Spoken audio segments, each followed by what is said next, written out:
சில பேரோட வாழ்க்கை கசப்பா இருக்கு. நிறைய பேருக்கு குடும்பத்துல கொஞ்சம் கூட நிம்மதி இல்லை. கடவுளே எனக்கு இப்படி ஒரு வாழ்க்கையை கொடுத்துட்டீங்களேன்னு கடவுளை பார்த்து அழுகுறாங்க. குடும்பத்துல உள்ளவங்களாலேயும் கசப்பு, சொந்த பந்தங்களாலேயும் கசப்பு. என் வாழ்க்கை இனிமையா இருக்கும்னு ஒரு காலத்துல கனவு கண்டேன். நான் கண்ட கனவெல்லாம் காணல் நீரா போயிட்டு. கணவன் மனைவிக்குள்ளேயும் சந்தோஷம் இல்ல, பிள்ளைகளாலேயும் சந்தோஷம் இல்ல. உங்க வாழ்க்கை இப்படி வேப்பங்காய் போல கசக்குதா?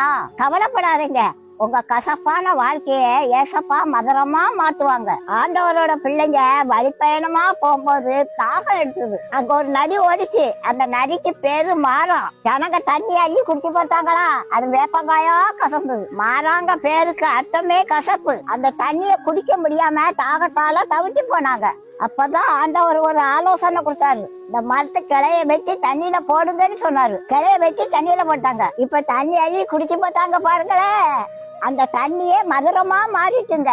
பொள்ளாச்சி இளநி மாதிரி தண்ணி அவ்வளவு சுவையா இருந்துச்சான். கவலைப்படாதீங்க, உங்க வாழ்க்கையும் ஏசப்பா மதுரமா மாட்டுவாங்க. மரக்கலைக்கு அடையாளமா நீங்க ஏசப்பா சிலுவையை நோக்கி பாருங்க. அந்த சிலுவை தான் உங்க வாழ்க்கையை இனிமையா மாற்ற முடியும். மனுஷனோட எல்லா கசப்பையும் ஏசப்பா சிலுவையில ஏத்துக்கிட்டாரு. கசப்பை அவரு ஏத்துக்கிட்டு மதுரத்தை நமக்கு தந்தாருங்க.